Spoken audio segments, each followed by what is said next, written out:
बिस्मिल्लाहिर्रहमानिर्रहीम। अस्सलाम वालेकुम नाज़रीन, आपका मेज़बान अली हुसैन जी। बड़ी अहम तरीन डेवलपमेंट जस्टिस मंसूर अली शाह साहब का एक ख़त है जो मंजर आम पर आया है, उस हवाले से बात करनी है जो डोनाल्ड ट्रंप और आर्मी चीफ की मुलाकात हुई है उसमें क्या तय पाया है। एक्चुअल वो मुलाकात किस लेवल की थी, जो लंच पाकिस्तान के आर्मी चीफ को करवाया गया है अमेरिका के सदर की जानब से, उस लंच की कीमत कितनी भारी हो सकती है, उस लंच पे दुनिया के किस किस मुल्क की गहरी नज़र है, वो जो लंच है वो क्या फ्री में है, फ्री ऑफ कॉस्ट है, या जो जनरल आसम मुनीर साहब हैं उनको कोई ना कोई टास्क सौंपा गया है। इस हवाले से बात करनी है। फिर बात करनी है पाकिस्तान तहरीक इंसाफ के हवाले से कि क्या करने जा रही है, और KPK के बजट के हवाले से बात करनी है, क्यों नहीं मंजूर हो रहा। और अली अमीन गंडापुर साहब ने बड़ा अहम ऐलान किया है। अडयाला जेल में इमरान खान साहब की मुलाकातों पर पाबंदी क्यों आयद की गई है। लेकिन सबसे पहले यहाँ पर एक बड़ी अहम चीज़ वो मैं आपके साथ शेयर कर देता हूँ कि जस्टिस जमाल खान मंदोखेल साहब जो हैं उनकी वालदा जो है वो वफात पा गई हैं, और जस्टिस जमाल खान मंदोखेल जो है वो इस्लामाबाद से कोयटा के लिए रवाना हो गए हैं। ज़ोक में उनका जनाजा पढ़ाया जाएगा। जो आइनी बेंच मखसूस नशिस्तों के हवाले से केस समाप्त कर रहा है वो सोमवार तक पोस्टपोन था, मुलतवी की गई थी।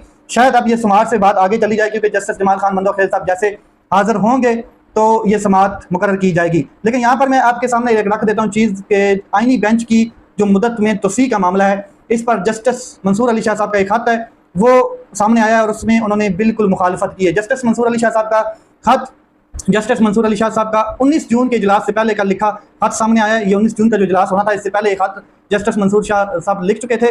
जस्टिस मंसूर अली शाह साहब कहते हैं कि खत के मुताबिक 26वीं आइनी तरमीम केस में जो मामला है वो अभी तक क्लियर नहीं हुआ है, उस केस का फैसला नहीं हुआ, 26वीं आइनी तरमीम का फैसला नहीं हुआ। जब तक ये फैसला नहीं हो जाता तब तक किसी किस्म की तोसी ना की जाए आइनी बेंच में। एक चीज़ तो वो क्लियर कर रहे। दूसरा वो कहते हैं कि 19 जून का इजलास जो है वो पाकिस्तान में मैं इस टाइम दस्तयाब नहीं हूँ, तो जाहिर अगर मैं नहीं हूँ तो 19 जून का इजलास जो है इसको मौखर किया जाए। पहले भी जो हुकूमती मेंबर हैं उनकी ना होने की वजह से ये इजलास एक दफ़ा माजी में मौखर किया गया है। इसके बाद जनाब कहते हैं कि एग्जीक्यूटिव के मम्बरान की अदम मौजूदगी की वजह से भी ये माजी में इजलास मौखर किया गया है। साथ में उन्होंने कहा कि अदलिया मेम्बरान की अकलियत है, अदलिया के जितने मेम्बरान उस जुडिशल कमीशन के इजलास में वो अकलियत में है, वो अक्सरियत में नहीं है, तो इसलिए शायद जुडिशल कमीशन मौखर नहीं कर पाए। फिर 26वीं आइनी तरमीम फैसले से पहले तोसी ये उनको खटक रही है, और उन्होंने कहा है कि मैं इसकी मुखालफत करता हूँ। मजीद बहरान पैदा होगा, ये तनाज़ा जो है 26वीं आइनी तरमीम का, इस हवाले से इदारे की साख्त वो है कमज़ोर होगी और अवामी एतबार जो है मजीद तबाह हो जाएगा। तो उन्होंने गुजारिश की है कि 26वीं आइनी तरमीम का जब तक फैसला नहीं हो जाता तब तक या तो तमाम जजेस को आइनी बेंच डिक्लेयर किया जाए, या फिर आइनी बेंच में मजीद जो मामलात हैं वो जो है वो देखने के लिए आप इसको पोस्टपोन करें, मौखर करें। और एक साथ में चीज़ उन्होंने तजवीज़ दी कि आइनी बेंच में शमूलियत का मेयार और पैमाना भी तय किया जाए। अदलिया की ताकत इसकी साख्त, अंदरूनी हमांगी और आइनी असूलों से वफादारी में है, ना कि वक़्त की सहूलत या हुकूमत की मर्जी में है। ये बड़ी अहम स्टेटमेंट है।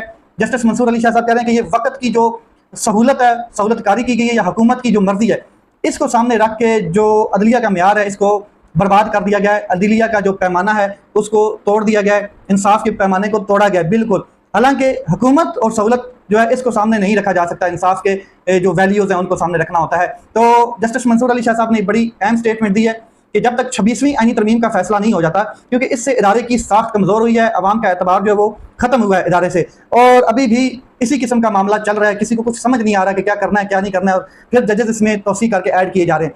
तो जस्टिस मंसूर अली शाह साहब बारहा ये कहते हुए नजर आ रहे हैं कि जब तक 26वीं आइनी तरमीम का फैसला नहीं होता, या तो पूरे के पूरे जितने जजेस मौजूद हैं सुप्रीम कोर्ट ऑफ पाकिस्तान में उनको आइनी बेंच डिक्लेयर किया जाए, या फिर इसको पोस्टपोन किया जाए और इसके ऊपर एक प्रॉपरली कोई पैमाना बनाया जाए, कोई मियार तय किया जाए। आगे चलते हैं जनाब। तो मैं एक चीज़ क्लियर कर देना चाहता हूँ कि जस्टिस जमाल खान मंदोखेल साहब जो है उनकी वालदा जो है वो वफात पा गई है, तो अल्लाह उनके दर्जात पर बुलंद फरमाए और जस्टिस जमाल खान मंदोखेल साहब को अल्लाह सब्र दे।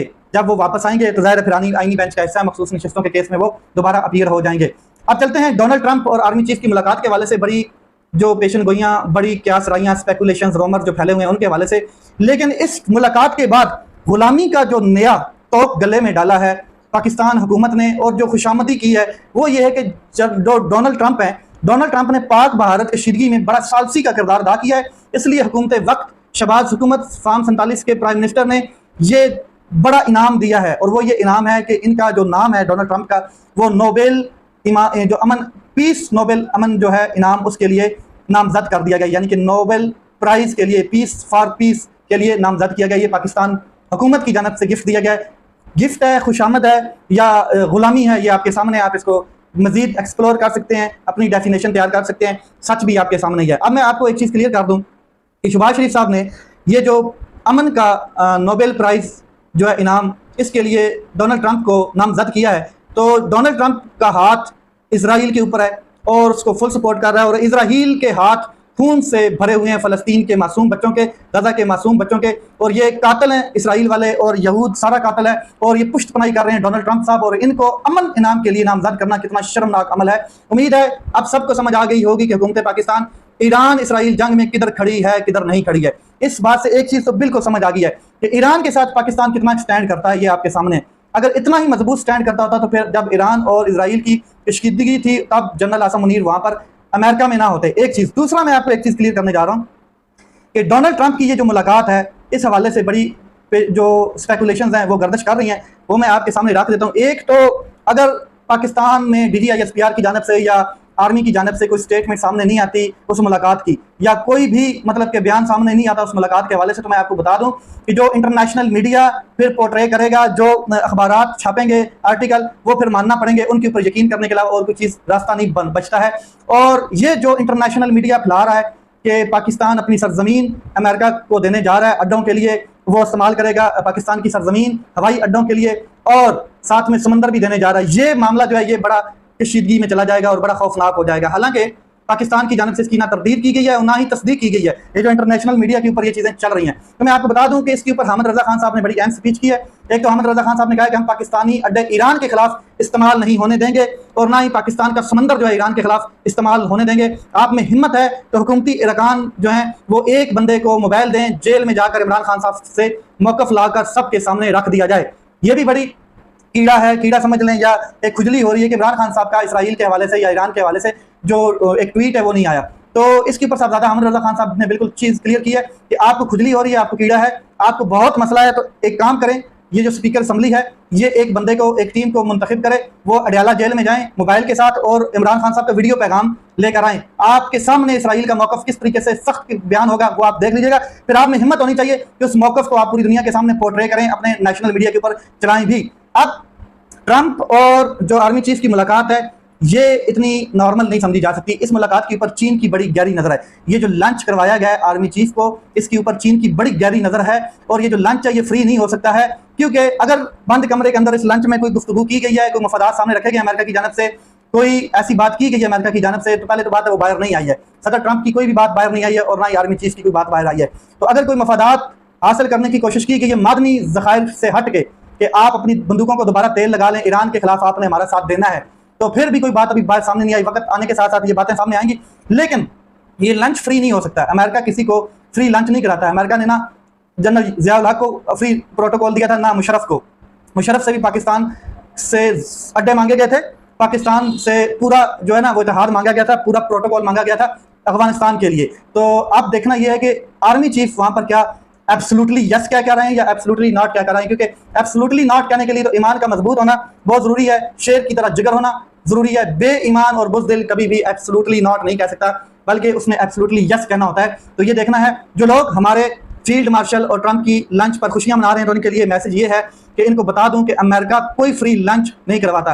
अमेरिका ने ना ज़िया उल हक, अयूब खान और ना ही मुशर्रफ को भी प्रोटोकॉल फ्री में नहीं दिया। अमेरिका किसी ज़ाती मफाद के बगैर दोस्त नहीं है।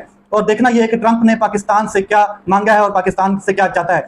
हम इतने दफे जा चुके हैं 77 साल तारीख में कि अब रस्सी को देख के भी सांप समझ लेते हैं, और पाकिस्तान को अमेरिका एक दिहाड़ी वाला मजदूर समझता है और उससे ये कहता है कि ये आपकी दिहाड़ी है, आपने लगानी है, ये आपका मुआवजा आपको दिया जाएगा, इतने पैसे लो और जान छोड़ो। इसलिए ये बात हजम नहीं होती कि लंच फ्री करवा कर भेज दिया जाए जनरल आसम मुनीर साहब को, या फिर ये कहा जाए कि आप से मिलकर हमें बड़ी खुशी हुई है। तो ये समझना बड़ा मुश्किल है। यहाँ पर एक स्टेटमेंट है वो मैं आपके सामने रख देता हूँ। मुस्तफ़ा नवाज खोखर साहब, बिलाशुबा आर्मी चीफ की सदर ट्रंप के साथ मुलाकात जो है वो बड़ी संग मील है, बड़ा ब्रेक थ्रू है, लेकिन बाइडेन इंतजामिया ने तो पाकिस्तान पर तमाम दरवाजे बंद कर दिए थे। इसके बावजूद अगर पाकिस्तान का वज़ीर आज़म या कोई सियासी नुमाइंदा जाके बात करता तो फिर बात कुछ और होनी थी, लेकिन ये खुफिया मुलाकात है। इसमें मैं आपको एक चीज़ बता दूँ कि हाथियों की जब लड़ाई होती है तो हाथियों की लड़ाई में नुकसान घास का होता है, फिर जब हाथी खुश हो जाते हैं, आपस में खेलने कूदने प्यार मोहब्बत में आ जाते हैं, फिर भी नुकसान घास का ही होता है। तो अब इस नई दोस्ती में आग बुझानी चाहिए, आग लगाने के लिए ईंधन नहीं प्रोवाइड करना चाहिए, क्योंकि ऐसा ना हो कि पिछली बार भी जो घास बच गई थी वो अब जल कर राख हो जाए। हमने पहले भी अफगानिस्तान के साथ जो जिस तरीके से अमेरिका का साथ दिया तो वो फिर मामला हमारे ऊपर ही आए, हमने दहशतगर्दी फेस की है। अब चलते हैं पाकिस्तान तहरीक इंसाफ की जाना। पाकिस्तान तहरीक इंसाफ क्या करने जा रही है, लेकिन बड़ी अहम स्पीच जुनैर अकबर साहब की। उन्होंने कहा कि जो लोग असम्बली में बैठे हैं उनको पता है कि वोट जो डाले जाते हैं वो मायने नहीं रखते, जो वोट काउंट करता है वो शख्स मायने रखता है, और उसी को इन्होंने खुश करना है। उसी को खुश करने की कोशिश में इन्होंने बजट भी एलीट क्लास बनाया है और आवाम के लिए ये बजट नहीं है। जनाब ने मुतालबा किया, जुनैर अकबर साहब ने, कि मैं मुतालबा करता हूँ कि जजेस की तनख्वाहें बंद कर दी जाएं और ये जो बड़ी बड़ी बिल्डिंग्स हैं इनको यूनिवर्सिटी डिक्लेयर कर दिया जाए। मैं उन जजेस की माउथ से हैरान हूँ जिन्होंने ऐसे बच्चे पैदा किए जो इंसाफ नहीं कर पा रहे। हुकूमत अगर कोई अपनी तरक्की दिखाए तो उसने यही दिखाई है कि गधों की यानी कि खोतों की तादाद में इजाफा हुआ है। मेरा सवाल यह है कि अगर खोतों की तादाद में इजाफा हुआ है तो खोतियों की तादाद में इजाफा क्यों नहीं हुआ? जिन जनरलों ने आज यूरोप में अपने जजीरे बनाए हैं वो पख्तूनख्वा के लोग जो हैं, अवाम जो हैं, पख्तूनों का खून बेचकर खरीदे गए हैं। और जिन मौलवियों के घरों में टाट बिछे होते थे वो आज लैंड क्रूजर में घूम रहे हैं, उन्होंने भी पख्तूनों का खून बेचा है। तो बिल्कुल क्लियर मैसेज है।